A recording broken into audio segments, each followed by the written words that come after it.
Yeah, not only are you tuned into Sports Rap Live on Sports Talk 790 and iHeartRadio, but you are tuned into the Htown Sneaker Summit Sneak of the Week segment with our good friend Kadoma, who is here.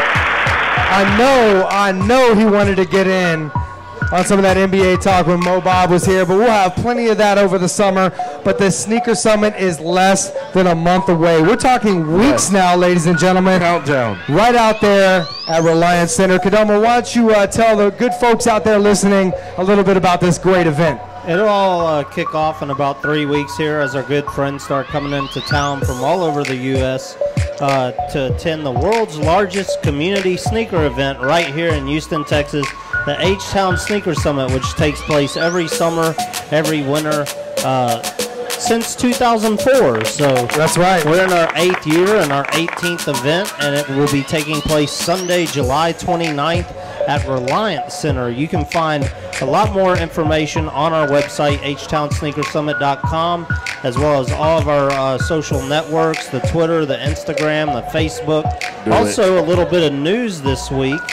We mentioned that Drea Michelle from the hit TV show Basketball Wives will be out there representing Two in the Shirt with her brand new World Beater collection, which features tees and tanks for men's and ladies, and also an iPhone case. So that's news to me. That's news to me that they got an iPhone case now. And just announced this week, we will have an exclusive screening of the brand new documentary, Doing It in the Park. What? Hold on. What?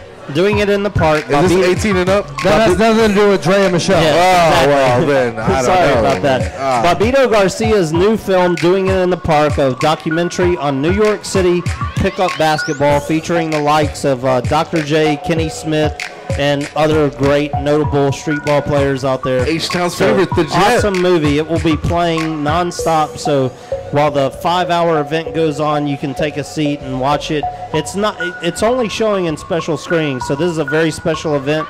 Mo Bob said he actually knew one of the directors, and he was very excited about this announcement as well.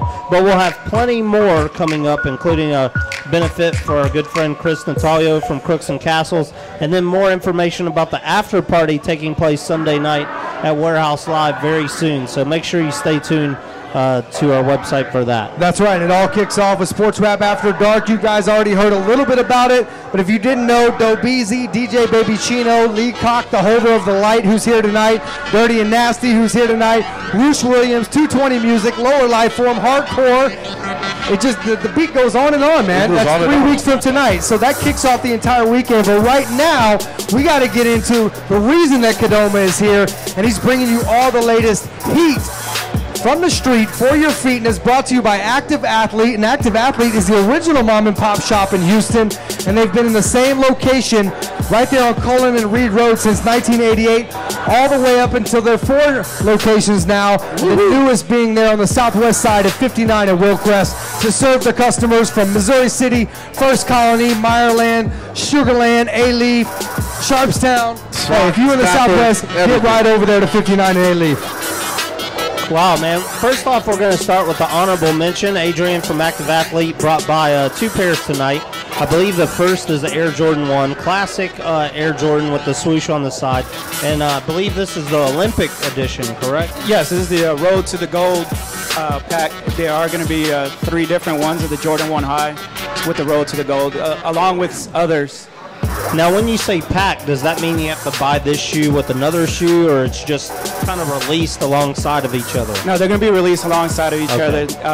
Like I said, it's the Road to the Gold pack. There are going to be CP3, Jordan 1s, I believe. Pretty clean, more classic look of a high-top sneaker there. The Air Jordan 1 came out in 1985 and has that old-school basketball silhouette. But we're going to take it to the Sneak of the Week this week, number 151, which is another retro silhouette. If Tito would cue that drum roll, I'll get right into it. Well, before we get into that, you guys know what's coming up at the end of the month, right? Htown Sneaker Summit. Well, not only that, but over there across the pond in London, we've got the Olympics. So in honor of the Olympics and all the gold medal releases you'll be seeing coming out of Active Athlete, it is time for the Htown Sneaker Summit, Sports Rap Live, Sneak of the Week, and we are on the good side of heading towards number 200 at 151. And tonight it is the Air Jordan 6 Olympic edition. Boom! Boom. This is a retro shoe, which means it came out before, back in 2000. It is not an OG or an original release. The Air Jordan 6 actually debuted, I want to say, in 1991. But this colorway did not appear until the year 2000, which was an Olympic year. So these are kind of created for the Olympics to represent Team USA. Adrian and I are still trying to figure out which player may have actually worn these in the Olympics in the year 2000. Not quite sure. But in 2000, this was a very limited release. It was kind of hard to get your hands on.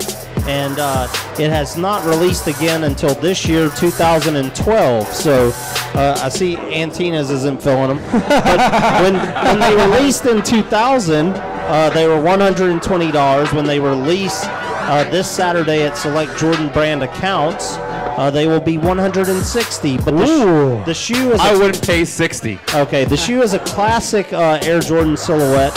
I believe he won a championship in this sneaker right here. Is that correct, the 6? Yes, he did. Okay, but it's done up in a Team USA colorway. Yeah, to match the jersey, the Olympic jersey of 2000. And it actually was worn by Ray Allen and Vin Baker. Wow, there you during go. the Sydney Games. Shout out BJ Tito. There you go. Hot. So be on the lookout for these. This is a highly coveted sneaker. Retro Plus. So Originally. Yes. Retro, very limited originally. you know that these will probably be gone come Saturday afternoon, early evening. So you want to get out there to Active Athlete Wilcrest or Active Athlete Cullen early in the morning. What time will you be selling these? 10:30 at Cullen and 10 o'clock at Wilcrest. And they will be hot. People are calling and requesting issues. Going to do first come, first serve for everything we got. Now, Adrian, tell us your honest opinion on the materials that are used on this particular model, because we've seen in the past it's more of a brushed, kind of smoother suede, whereas this one's a little more shinier than we're used to seeing. Yeah, actually the leather on this is really high quality. I like this shoe a lot. It matched. I had the original in 2000, and it's an exact replica of it. You know, the quality of the materials, the leather, the quality of the leather, it's really nice. It actually is a really, really well-made shoe compared to some of the other retros they've been doing. I mean, you can see it in the leather, the grain, everything, dude. I mean, this is as close as you're going to get to the OG one that came out in 2000.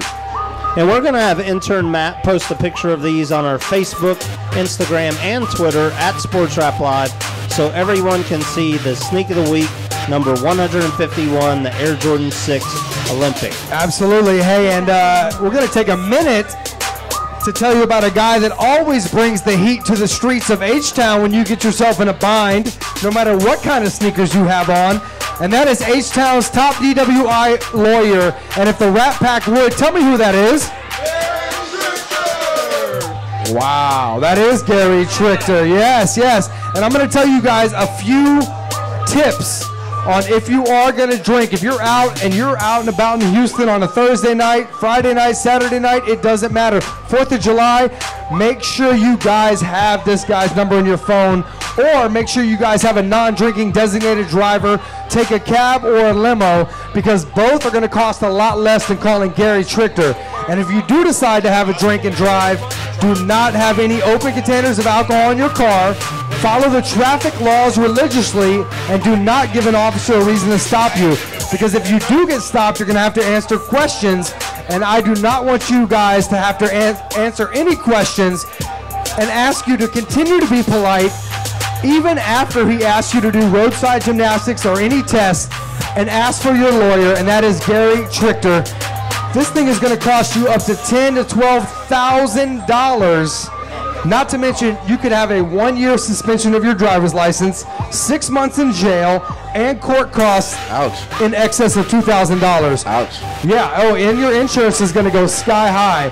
So save yourself the money, the headaches, and the hangover, and put Gary Trichter's number into your cell phone right now. Do it. That is 713-524-1010. One more time, 713-524-1010. Or as Gary Trichter likes to say, 713-524-1010.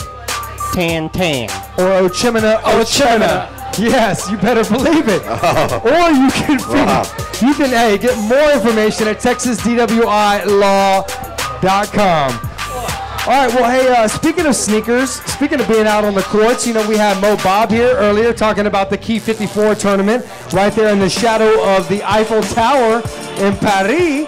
We have a great event coming to Houston right now, and we're going to have a special caller calling in just a minute to tell you about Del Mar Stadium this Saturday night. We understand that there is a new organization called Ball Up, and they're going to be out there at Del Mar Stadium this Saturday for all the best street ball action you're going to see in Houston. I believe you posted that on our website today, didn't you? And there's a flyer on our Facebook page as well, facebook.com/SportsRapLive. And yes, they are going to be searching for all the best street ballers Houston has to offer to take on, I believe, what was supposed to be Kyle Lowry's team, if he will still be in town and not in Toronto. But there will be a special guest NBA coach out there, and you can find all of the information online. Adam, if you will give them the website. Absolutely. That's you can find them on Twitter. That's where all the information is, at Ball Up. That's BALLUP. And right now we're going to bring another special guest on the line that you guys can find on Twitter at Professor12. And I want to make sure everybody hears them loud and clear. So we're going to turn down that music. You know, Tito the DJ brings all the hottest music. But right now we're going to bring you another one of the guests, very special guests, and that is the Professor. You guys How you doing, man? There he is right there, man. Hey, thank you so much for joining us tonight. You're a legend in the street ball game. We have your best of, you know, for now 8 years up on our sportsraplive.com website. First and foremost, I want to welcome you to the show. Oh, how you doing, man? Thanks for having me. I appreciate the support. Absolutely, man. Now, hey, you're on your way to Houston. We've got a big event going down at Del Mar Stadium this weekend. Why don't you tell us a little bit about the event and how this has come to fruition? Yeah, it's going down Del Mar Stadium. I think doors open at 6. The game is at 7:30. And basically, it's the best street ball in the world. We took what we did with AM1, and we flipped the business model a little bit. And we basically it's the face of street ball now. We got a show on Fox Sports. And it's kind of the same high up-tempo Showtime basketball that you've been used to over the years. And this is season 2 for us. So it's our first nationwide tour. And we're excited, man, bringing it to Houston. Now, I know this is season 2 for you, but how long did it take to really put this together? How long was this vision something that you guys wanted to do as far as Ball Up is concerned? It actually started in 2009, and basically what had happened was we were with AM1 up until that point, and we had been doing only international territories because AM1 had gotten bought out like 3 or 4 times during the time span we were there, and so it was strictly international. And then Ball Up came with the opportunity to do what AM1 did, but kind of clean up on the business side of things. Mm-hmm. And that was like 2009. I think we had a couple of events, but really they kind of put the brakes on it until they could bring in sponsorship and really do it right, until they got a TV deal. And so this year they actually locked in Fox Sports last year for season 1, and then we're on again this year starting in August. And then they brought in sponsors as well. They have Toyota, Powerade, Wilson is the official ball. So it's going down, man. It's a really good year for it. Do you see this as a pure synergy between street basketball and the people that's needed to corporately sponsor something like this? Like, not necessarily selling out by any means, but is this the perfect way to get street basketball out to the masses? We've seen it done several different ways, and what is it that Ball Up is doing that's going to separate it from what's been done in the past as far as street basketball promotion has been? Yeah, you actually couldn't ask a better question. This is the first street ball organization that's like legitimizing it as a franchise and as a sport. So with where we're at now, you know, AM1 was always one-off exhibition. So it was cool, but now it's what you got is like the same style of up-tempo basketball and a lot of the same players that you were used to, like myself, Ayo, Eric there, Sick with it. some of the world's best dribblers and dunkers. Basically, you have that, but now it's more of like a legitimized sport. There's no loose rules. Eventually, they want to make it so there's teams in each city, and so we're in the middle of that growing process right then and there. So I think Ball Up, when they came with the opportunity, it was like golden. Hey, I'm glad you enjoyed that question. Of course, that is the executive producer, Bun B from UGK, who is here on Sports Rap Live. Each and every. Oh, okay. Yeah. Big fan, man. It's good talking to you, man. Much appreciated, man. We're definitely going to come out and support you guys, man. We appreciate you guys calling in. You know, this is what we represent. We represent sports and the culture, you know, from the blacktop all the way to the bright lights. And, you know, whether it's something going on, you know, in the neighborhood basketball courts or it's going on at Delmar all the way up to the Rockets wrap up at Toyota Center, man. We represent the people. And that's why we're happy to have people like you call in and also have people like you come to Houston, Texas, representing street basketball and the real street culture like you do. Oh, that's hot, man. I appreciate that. Yo, what's up, Professor?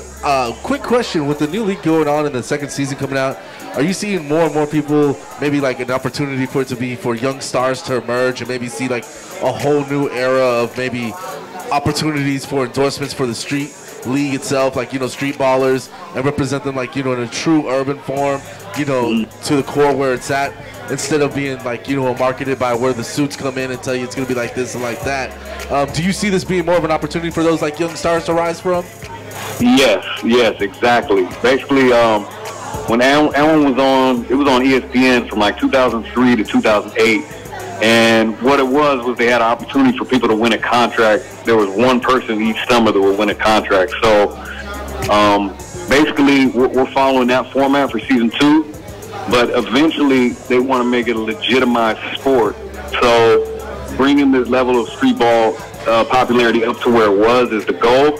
And when it gets there, to be able to expand and then leave it open for like new street ballers to be able to, you know, achieve their dream, becoming like a professional basketball player and having a different outlet other than just the NBA. So that's basically what it's aimed toward is providing an opportunity for guys to get some shine that may not if they don't make the NBA. That makes sense? Yeah, absolutely. Hey, Professor, let me ask you this. Now, you know, since we really saw the peak of the And1 series on ESPN, on ESPN2's, the whole, you know, who's going to get on the bus series type of format, and the incorporation of the 1-year rule in the NBA for guys coming out of high school, have you guys seen an influx of players that come to your league instead of making the jump overseas or to college? Oh, I see what you mean. Well, really, you can in order to try out or play with us, like guys will have a chance to actually, like on Saturday, they can come at noon to have an opportunity to try out. It'll be televised the whole 9. To be able to come to that tryout, you just got to be 18 or older. So a lot of guys who are even trying to be college, like they'll come play in our game just for the exposure or just to have fun. So a lot of times, yeah, guys that haven't even played college ball yet are stepping out there and trying to compete. We would always suggest that you go to college before you come play with us. But the age cutoff is 18, and I think that's more for like participation purposes. You know, people like to interact and have a good time, so that's what it is. But I would always suggest somebody would go to school for at least for a year. Obviously, you know, street ball is much different from the game that's played even in college or in the NBA. But are there any players that you see in the NBA that you think, you know what, that guy would be great to have in the street ball league, or that guy has a style that would fit perfect for our kind of league? Yeah, I mean, a lot of guys come to mind. I think that every basketball player in the NBA, I shouldn't say every, but 90% of guys in the NBA started out playing street ball, because basically what ours is yeah, it differs because the Showtime aspect is really brought out, and that's what's kind of like become the center of attention for it. But really, originally, street ball was just, you know, a high level of basketball being played outside on the blacktop in leagues during the summer, you know. And so I believe a lot of guys could fit that mold. Like guys that stand out in my head would be like Chris Paul or who else comes to mind? I think of like a Rajon Rondo. Like his game is just perfect to get out there and just dish. I know Durant played a lot of street ball. You know, Durant played at like Rutgers. Durant played at Ferry Farms in D.C. you know, obviously play for Austin that started the whole N1 phenomenon would be awesome. Shout out to Skip. Yeah, shout out to Skip. Playground legend. Yeah, I'm trying to think who else would be perfect, guys. You know, like I can see Nate Robinson, who has like crazy hops playing in our game. Jamal Crawford has like nice handles. So a lot of guys I believe could fit the mold right away and be cool with it. Hey, Professor, this is Kadoma from the Htown Sneaker Summit, the world's largest community-based sneaker event. I know that you've experienced a lot with basketball shoes from the back in the days of N1 and seen them change from players wearing high tops to low tops to now featherweights. Yeah. As a street baller, what do you look for in a basketball shoe? I look for the lightest possible shoes that still have a decent level of ankle support. So some of the shoes I believe that are coming out, like the Addy, what is it, the Addy Zeros or whatever, that's like the lightest shoe, those Adidas. Yep. Or even some of the Nikes, they're super light, but they really don't have any support on your foot. And I actually broke my foot wearing some shoes like that like a few years ago. That's not a good look. Ironically, you asked that question, but yeah, I feel like a decent amount of support, and I'm not really into the whole low top phenomenon. A lot of people wearing low tops and stuff.